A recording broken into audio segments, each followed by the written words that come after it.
T'es tendu comme une crabe.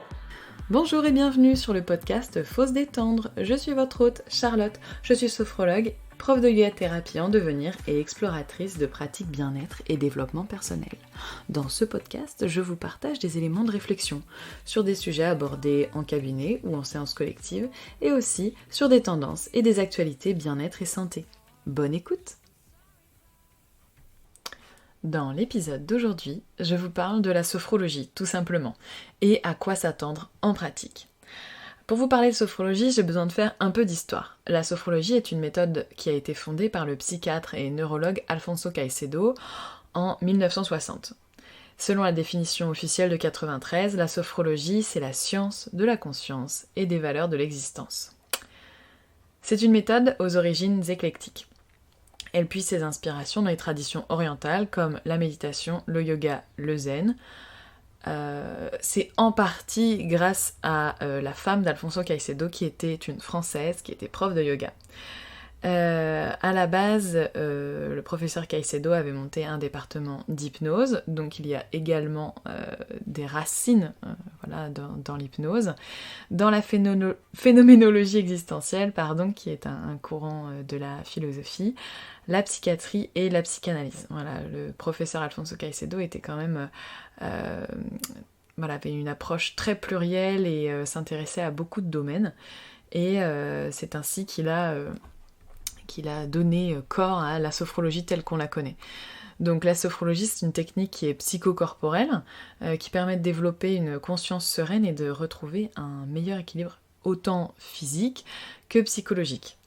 Tout cela grâce à des techniques de relaxation, de pensée positive, de visualisation, mais également d'activation du corps et de l'esprit.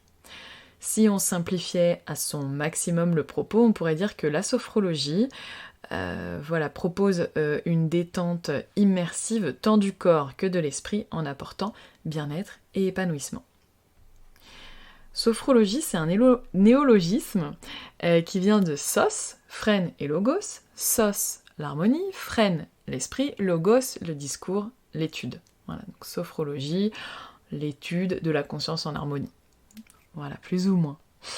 La question qui pourrait suivre, c'est pourquoi consulter un ou une sophrologue. Donc les champs d'application sont très vastes et on peut en faire une petite synthèse comme suit, en 3 points. Premier point, pour l'accompagnement, des pathologies liées au stress, les phobies, les troubles du sommeil, les maladies psychosomatiques, la gestion de la douleur.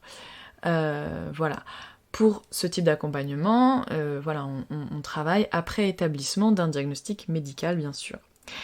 Pour des interventions à propos de la prévention des risques psychosociaux, la compétence émotionnelle et la confiance en soi, donc voilà pour un deuxième plan. Et sur un troisième plan, ça va être tout ce qui va être les préparations mentales, aussi diverses que variées. Ça peut être préparation à la naissance, préparation à des examens, quels qu'ils soient, et quel que soit l'âge en fait de la personne qui consulte, des interventions, médicales ou autres, des entretiens d'embauche par exemple. Voilà, et on peut aussi axer le suivi en sophrologie sur le développement personnel dans la mesure où on exerce un travail sur la conscience. En fait, on pourrait imaginer les séances de sophrologie comme des bulles de déconnexion. Le mental se retrouve alors libéré de l'angoisse, des tracas, des maux du quotidien, du stress. Et pendant cette bulle de déconnexion, en fait, le mental, il est disponible pour faire un travail intérieur dans un environnement qui lui est agréable. Et tout ça, ça aide à gérer les symptômes de son stress et puis aussi également travailler sur soi. Alors, en pratique, comment se déroule une séance ? Eh bien, à l'exception de la première séance, qui est l'anamnèse, et je ferai un épisode dédié sur l'anamnèse, ça se déroule à peu près comme suit. Il y a un accueil et ce qu'on appelle le dialogue présophronique, c'est-à-dire comment vous allez depuis le dernier rendez-vous, est-ce que vous avez pratiqué les techniques enregistrées pendant la séance précédente. On fait le point aussi sur ce qu'on traverse en ce moment, le quotidien, le sujet chaud.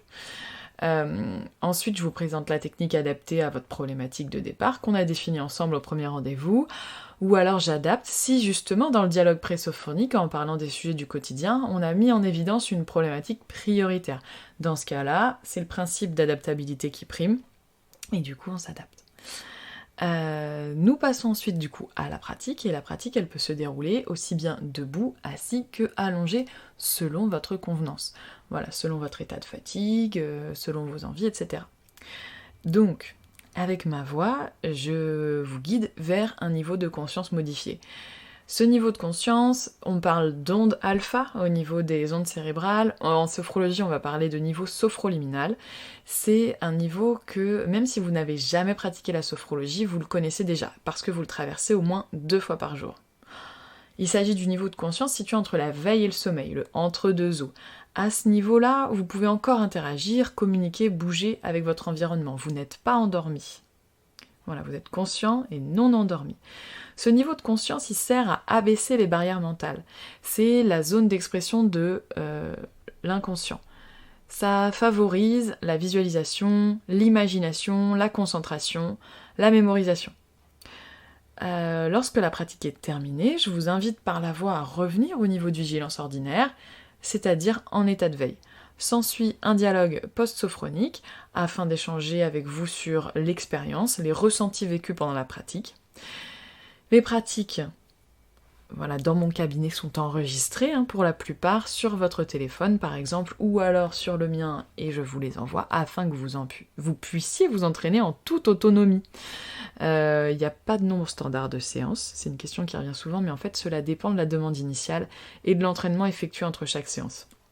Voilà, ça va être, faut un peu le voir comme une hygiène de vie. Voilà, on peut penser par exemple si on a un objectif physique, on va s'entraîner pour tendre à atteindre en fait cet objectif.